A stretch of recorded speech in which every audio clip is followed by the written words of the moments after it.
Hey everyone, thanks again for tuning into Sin's Workshop. Hope you're having a wonderful day. Today we're talking about The Crooked Place by Alexandra Christo.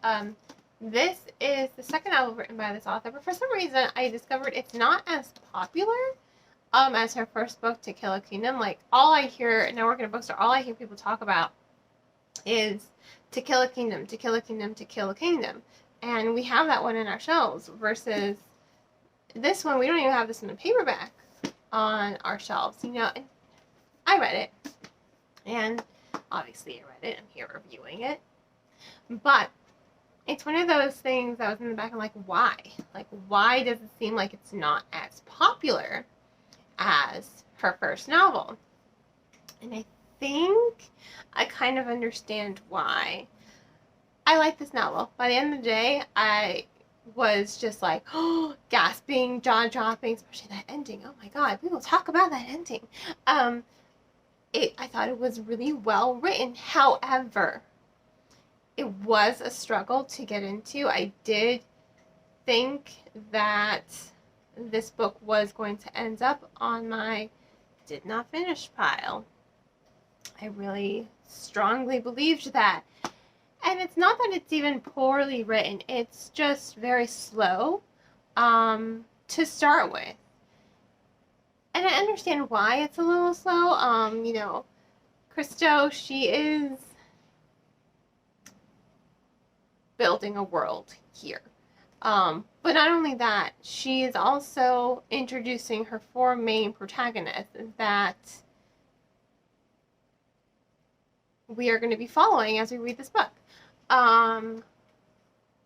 So it is a little slow. It does have a lot of memorable scenes, which is why ultimately I do think it is worth reading, because it doesn't matter if it's slow or even somewhat boring. It was memorable, and it was memorable for the right reasons.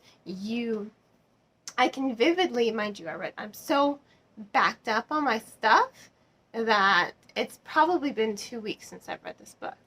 Maybe longer. I'm so backed up. It's terrible.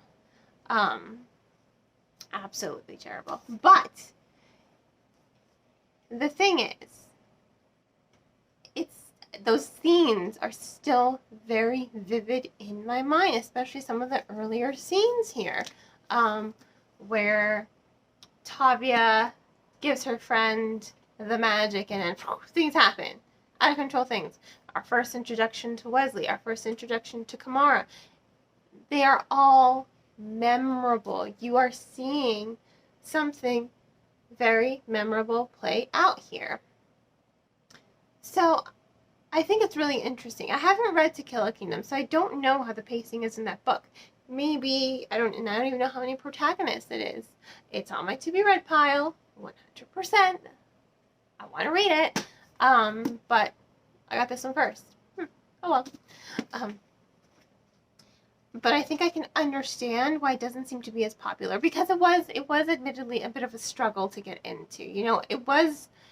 The pacing was slow for those first, I want to say 4 chapters, because she does spend each chapter introducing a character and their dynamics in the world. And I do like that, though. I appreciated it in the long run, because you got to see the dynamics of these characters. You got to see who they were in the beginning and who they start out as at the end, completely different. All 4 of these characters go on an amazing journey of character development, and I like that. You think Wesley is, Wesley to me reminded me a little bit of Kaz from Six of Crows. So, from book Kaz, I haven't seen the show yet. I got that vibe when I was reading him, but he is not just a copy-paste character. No, he's someone intricately his own. And I really did like that about Wesley. I think he was one of the more complex characters here. Everyone thinks he's like, oh, he's such a bad guy. He's so selfish. He's so rotten. Even he thinks that of himself. So he doesn't even think he deserves anything good. So he plays into being that bad guy that everyone thinks he is. He's like, well, I don't think I deserve anything good anyway. So I'm going to push all of you away. Even Tavia, And I love their character dynamic. I love how you got to see them as friends, right? You understand that they are friends, that they care a lot about each other, that they're willing to do so much for one another. Even if at times Tavia doesn't really like him, she still sticks by him and stays on his side for the most part. It's because they love each other. To their core, they do love each other. There is this tenderness for them, especially at the end. Oh my god! Oh my god! At the end, everyone's just like, "Oh my god, we need to save this. We need to save him." Sorry. Everyone says we need to save him, and I'm like, "Wow, what a shift! What a shift!" Considering everyone in the beginning is like, "I hate you," and everyone at the end is just like, "Save."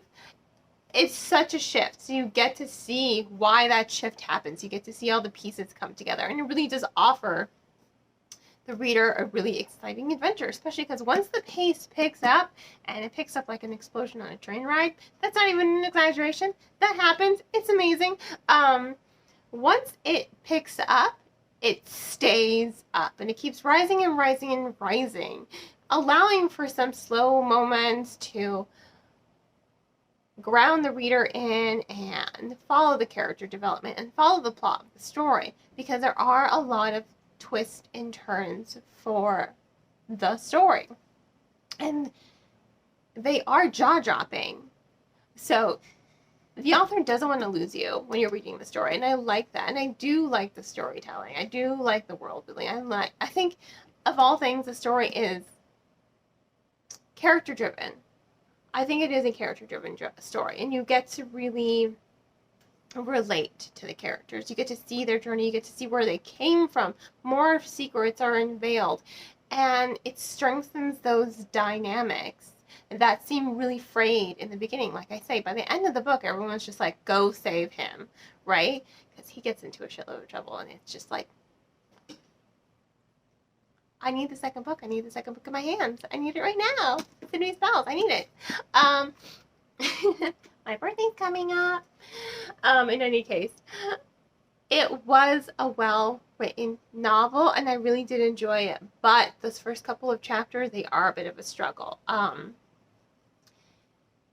The pacing was slow. I didn't know if I was going to stick to it, so I'm thinking maybe that's why it's not as popular as To Kill a Kingdom, you know? Again, I haven't read To Kill a Kingdom so that I can compare and contrast why one seems more popular than the others. It's not like that's unheard of in the world of fiction, but, oh my goodness. Amazing. It was a really good book at the end of the day, and I thoroughly enjoyed it. And like I said, I need book 2. I need book 2 in my hands. I need it right now. I need this book. But yeah, it's an excellent book. I really did enjoy it in the long run. So I encourage anyone who may have, struggled getting past those first chapters to really do stick to it. Because it really is worth it, especially if you do like Christo's storytelling and her characterization and her character dynamics. She really does have a good grasp on those items. So for that, I really did enjoy it. So ultimately, I'm going to give Into the Crooked Place 4 out of 5 stars. Slow start, but it really does pick up really quickly, and it stays up. And again, good character dynamics, good character development, and oh my god, the plot twist. They are jaw-dropping. Jaw-dropping. I'm like, oh my. When I got to the end, I was like, holy shit. No way. Oh my god. Shit. It was good. So yeah. Highly recommend Into the Crooked Place. Excellent novel. 4 out of 5 stars. If you're going to purchase the book, please remember to purchase from your local bookseller or online book retailer. If money's tight, check out the book from your local library. And on that note, I hope you all continue to support me here by liking this video, subscribing to my channel, and sharing it with all your book-loving friends. Hope you all have a great rest of your day, and as always, mwah, happy reading!